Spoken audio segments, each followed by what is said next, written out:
How you doing, YouTube? Welcome to Ocho React YouTube channels. And today's video, we're gonna be doing billionaire house tiers.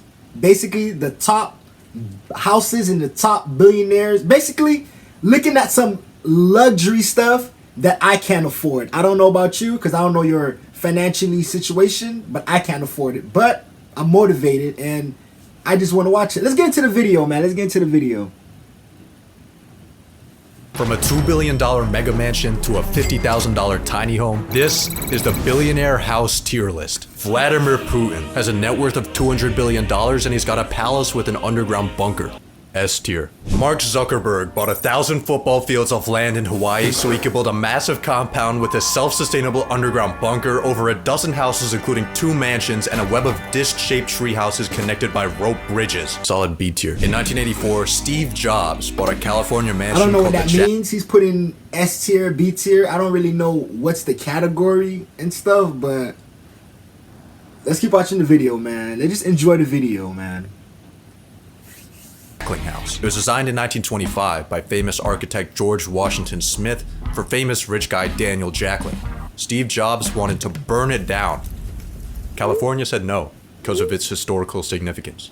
Steve Jobs really wanted to burn it down. He went on record calling the house a dump. He said Jacklin had no taste and that George Washington Smith was a nobody. He then abandoned the house and let it rot for 10 years. The house became such a mess that he was finally given permission to destroy it. You know you got so much money when a house is worth so much money and then you want to destroy it and build another house.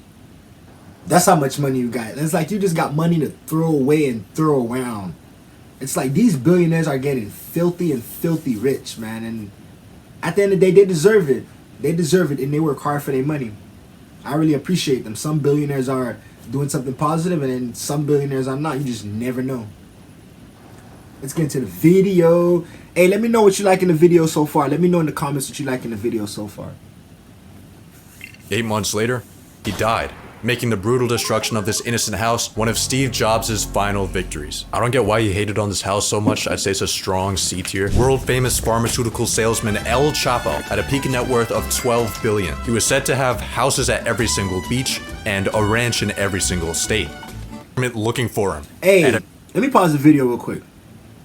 El Chapo, even though he was doing things wrong, he a goat, man. He is a goat, man.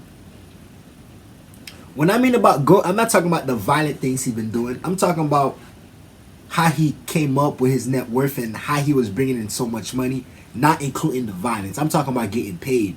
I'm not talking about hurting people, killing people. I'm not talking about none of that. I'm just talking about like how he managed to run a whole organization. Like, if you can run a whole organization and then you having people respect you and then you having people bringing you back the money and then they ain't stealing from you, of course there's a couple of people steal from. Of course. He's bringing in too much money. You feel me? But he a goat, man. He a goat. And he making money. He a goat. He know how to bring in that paper. Let's get back into the video. Every single state. So rather than living in his luxurious mansions, he was forced to stay in discreet safe houses to avoid the law. These unassuming homes had hidden escape routes, connecting Chapo to a network of underground tunnels that allowed him to escape capture and keep his drug empire running. This man was a Harriet Tubman of crack. Solid F tier. Donald Trump's official residence is a 17-acre Florida resort called Mar-a-Lago. After buying it in 1985, Donald made a few changes. One thing about Donald Trump, he know how to get deals. He know how to steal deals, man. Like, hey, Donald Trump will buy something so cheap and then in the future it will be worth 10 or 20 times the money that he purchased it for. That's one thing about Donald Trump. He's a smart investor when it comes to purchasing properties. I'm not talking about like investing, but when it comes to like, hey, let me purchase this. This is going to be worth a lot of money in the future. He knows how to do that really, really well. Shout out President Donald Trump. In his yard, he put an 80-foot tall American flag. Oh, no. In his bathroom, he added a few classified documents from the White House. But the biggest change he made was turning the property into an exclusive club. For a $200,000 entry fee, you could become a Mar-a-Lago member and hang out with rich people, like Jeffrey Epstein. He was a member of Trump's club until 2007, when he got kicked out for hitting on a teenager. Classic Jeffrey. The club's been printing over $20 million a year. Jeffrey Epstein, whatever, You know what I'm trying to say. Jeffrey, the guy who been accusing of doing those horrible things. Excuse me. Like, this guy just been sick ever since a long time, bruh. It's like, how you have so much money and then you want to talk to minors, little girls. That's really, really sick, bro. And you raping them too? Oh, Lord. Making Mar-a-Lago one of Trump's most lucrative investments. It's a somewhat controversial house, but it is a nice place. Being the Queen of England has a lot of perks. You get the coolest jewelry collection of all time. You get to drive a Bentley limo without needing a license. You get to pay taxes when you feel like it. But the coolest part of being the Queen is living in the $5 billion Buckingham Palace. This 775-room behemoth has everything you need to be the ultimate rich person. You got a throne. Imagine having a house have 775 rooms. What can you possibly do with 775 rooms? Wouldn't you be scared, like, who's in your house? Like, people could be in your house and then you don't even know it. Like, for days, even months. Because if you have 775 rooms, your house is at least like 100,000 square feet or 200,000 square feet. Like, these palaces are big and extremely, like, dangerous to live in. That's just my personal opinion. Maybe because I wasn't rich, or maybe they have bodyguards or security. I don't know, man. But I just personally want to be in a big house like that. A multi-billion-dollar art gallery, London's biggest private garden, and an ATM in your basement so you can take out a brick and flex on your 800 staff members. This place is so big, it has its own zip code. I think I'm too poor to even be looking at this house. Larry Page, the co-founder of Google, has 5 private islands. What is Larry Page doing on his 5 private islands? Nearby. Hey, 5 private islands? That's amazing, man. He's living life. He's living life with 5 private islands. Locals haven't noticed anything unusual except for a few helicopters. But in the 2013 conference, we may have gotten a glimpse into the answer. So there's many exciting and important things you could do that you just can't do because they're illegal. So maybe we should set aside a small part of the world where we can try out some new things and figure out what is the effect on society, what's the effect on people. So in case you can't read between the lines, Larry Page is using his islands to perform human experiments on children. S tier. In a 2010 letter to shareholders, stock market genius Warren Buffett said that his third best investment was his house. In 1958, he bought a $30,000 home in a quiet neighborhood of Omaha, Nebraska. The property is now worth One thing about Warren Buffett, he just so humble, bruh.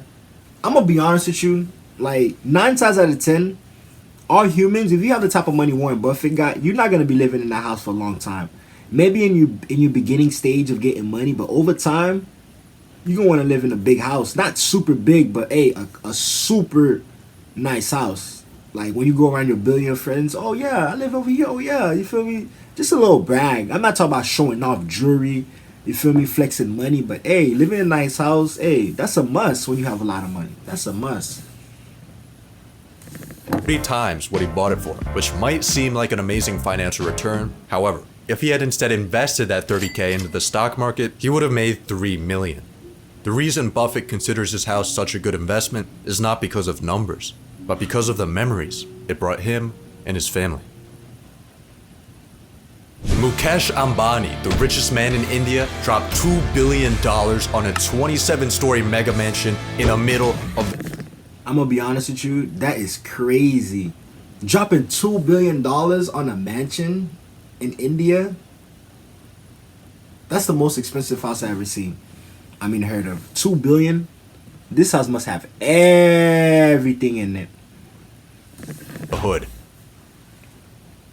Creative visionary Kanye West said this in a 2018 interview. I'm gonna be one of the biggest real estate developers of all time. I'm tired of the McMansions, all the Spanish roof homes and stuff like that. Like, that shit whack, bro. Like, everybody house whack. It's trash. Kanye bought this house in 2023. It was originally a church in Los Angeles that he planned to use for his Donda Academy school, but it's since been left to rot. In 2019, Kanye started building massive dome-shaped structures inspired by Star Wars that he believed would revolutionize affordable housing. He was seconds away from solving the homelessness crisis when California shut him down because they already have tents for that. Recently, Kanye bought a $57 million Malibu home, paid someone 20 grand a week to destroy it, then listed it back up for sale for $4 million less than what he bought it for. And on top of that, the guy that he paid to destroy it, turns out he never paid him. So now he's also getting sued. After taking L after L after L, Kanye officially announced— Kanye West is the definition, I don't know what to do with money. I don't know what to do with money, man. Like, Kanye. What I'm gonna do with you, Kanye? that he would be building a 100,000 acre city in the Middle East. Jack Ma, the founder of Alibaba, bought a $191 million mansion on the tallest hill on Hong Kong Island. It offers a beautiful view of the world's most unaffordable city. However, Mr. Ma might not be able to appreciate this view any longer, because in late 2020 at an economic conference, he made the grave mistake of criticizing the Chinese government. Jack Ma isn't dead, by the way. He ended up reappearing in China a few months later. Hopefully Supreme Leader Xi Jinping let him keep his cool house. Michael Jordan's mansion could be yours for $14,855,000. It's actually been on sale for over a decade. The main reason no one's buying it is because it's in Illinois. Yeah, who would want to stay in Illinois? On top of that, a Illinois? lot of the home's features are too unique to Jordan. Not many buyers would want front gates with someone else's jersey number, a theater with someone else's logo, and a basketball court with the names of someone else's kids. Marking your territory is effective for keeping people from eating your pizza and also keeping people from buying your house. Now, to the average broke person like myself, having a $15 million house that's not selling might seem like an absolute disaster, but for Michael Jordan, he's probably not that worried. Solid D tier. Jeff Bezos launched Amazon.com from the garage of a house he was renting for $890 a month. He's now the 25th largest landowner in the United States. Jeff has properties all across the country. His main home was a $10 million mansion in Washington, until 2023 when he moved to Florida so he could be closer to his family, and further from the IRS. He lives on a man-made island off the coast of Miami, where he bought a $68 million mansion. 2 months later, he spent $79 million on the one next door. It's a pretty chill place, I'd say B tier, but he's also evading taxes, so that bumps him up to A tier. Saudi Crown Prince. This man is super smart, man. This man is avoiding taxes like a... I ain't gonna say the word, man, but hey, this man is super smart, man. Hey, you can't knock him. You can't knock his hustle. Can't knock his hustle. Mohammed bin Salman dropped 300 mil on a French chateau. It has a nightclub, a moat with an underwater aquarium, and modern technology that can all be controlled with an iPhone. The building might seem like a historic landmark, but it was actually built in 2009 by Saudi businessman Ahmad Khashoggi. The wealthy developer probably won't be doing business with the Crown Prince anytime soon, because in 2018, according to the CIA, the Crown Prince assassinated his cousin. If Ahmad and the Crown Prince ever link up again, that might be an awkward conversation. It's a pretty cool house though. Billionaire's Row is a New York City neighborhood with the tallest and most expensive buildings in the world. The people that buy these apartments aren't buying apartments. They're investing in furnished capitalism. The majority of people who are actually living here aren't actually living here. They're using these apartments for places to store value. It's a brand. It's like a Birkin bag. Where do you live? 157. Where do you live? 111. Where do you live? 220. In 2019, You could just tell Billionaire Road's only for billionaires, man. Like, a person like me, man, like, they'll tell me to get out! I'm just playing. billionaire investor Ken Griffin bought 4 floors of 220 Central Park South for $238 million, making it the most expensive real estate purchase in the United States. 220 holds the most desirable view in the city, being the only Billionaire's Row tower located directly— Buying 4 floors? Hey, you did that. You did that, boy. on Central Park. I mess with Ken Griffin, but I think $240 million for a concrete brick is a little bit too much. Bill Gates has a $150 million complex in Washington. It has an epic library with a manuscript written by Leonardo da Vinci. That's the only interior footage of his house on the internet, so some of the following visuals will be made with AI. AI is a brilliant tool Bill Gates has a 60-foot indoor swimming pool. Inside of it is an underwater sound system, but that's nothing compared to his personal Lake Washington beach that has sand imported from the Caribbean. He also has a trampoline room, walls covered in screens, and his favorite tree that he monitors electronically 24 hours a day. There's some cool tech in this house, I'd say a solid B tier. In 2002, Larry Ellison, the co-founder of Oracle, got a letter from his accountant. It listed a few of his expenses, like his $25 million villa in Japan, $194 million yacht, and $200 million Japanese temple in California. Larry's net worth at the time was $23 billion, but his accountant was still concerned. I'm worried, Larry. It's imperative that we start to budget and plan. New purchases should be kept. Oracle CEO and billionaire Larry Ellison has just made a rather large investment or purchase. He's just bought the island of Lanai. S tier. Kim Kardashian bought a $20 million home in 2014 with her then husband Kanye West. They spent 3 years transforming it into what they described as a minimal monastery and what others described as an expensive psych ward. This house is a really cool art project. Now, you're in the middle of this strange time where you're selling your houses. You say you don't want any material possessions, and I'm slightly sad about it, actually. if you're sad about it, why are you doing it? On May 1st of 2020, Elon Musk announced that he would be selling almost all physical possessions, including his homes. And he stayed true to his word, selling off each of his California mansions one by one. He then acquired a $50,000 tiny home. I think possessions kind of weigh you down. They're kind of an attack vector. People say, "Hey, billionaire, you got all this stuff." Like, well, now I don't have stuff. Now what are you gonna do? Elon's $50,000 tiny home is actually his guest house. His main home is a South Texas rental property. It's technically only worth 45 grand, but he also spent 200,000 building an 8-foot fence around it and covering it with security cameras. Elon says he got rid of his stuff when he sold off his $100 million real estate portfolio, but considering that only accounts for 0.05% of his wealth, he still has a lot of stuff after all. Thank you so much. Please like, share, and subscribe. I love you.